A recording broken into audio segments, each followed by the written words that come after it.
уур амьсгалын өөрчлөлттэй холбоотойгоор энэ ялангуяа дэлхийн нийтээр хүчтэй явж байгаа Монгол улсын хэмжээнд юм бол сүүлийн 2-3 жил маш хүчтэй явж байгаа.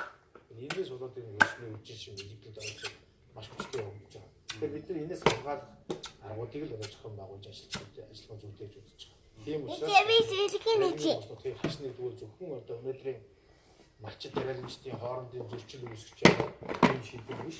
Цаашдаа бид хүн амын одоо гаднаас хараад бус хүнсээр хангах ийм том бодлого байгуулж том бодлогын энэ бодлогыг хэрэгжүүлэх нь өсвөр үдшин шиг бодлого.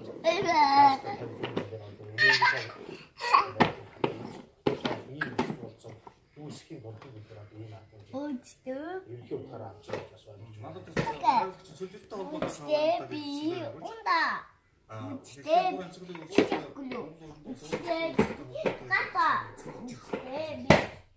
Болооч юм Мишелээ.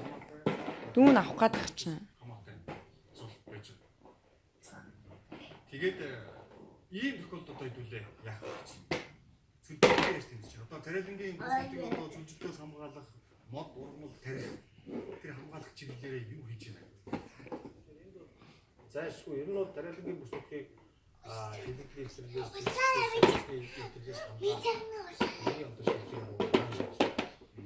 эсрэлээс манай үдэж хүн сургуулийн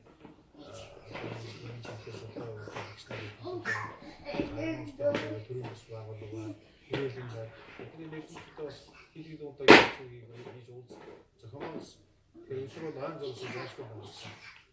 Гэж утгаараа ярьсан айн зурсан олон жил ярьсан. Тэгэхээр энэ олон жил ярьсан ажил одоо ярьсан яриаг ажил болгоод цаасан дээр буулгаад шийдвэр гаргаад энийгээ хэрэгжүүлж хийж байгаа. Цаасаа ухчин бол ажил гэж одоо. Тэгэхээр одоо яг бодит ажил одоо ухчин байгааг нь хармаар шүү дээ. Хөдөлгөөс өмнө эдгээр одоо та хүн юм хийж байна. Сонгож авч ийн. Хэрэгжүүлж байгаа талаараа ярьчих тийм ээ. Тэгэхээр ойн зурус байгуулах заашгүй шаардлага байна.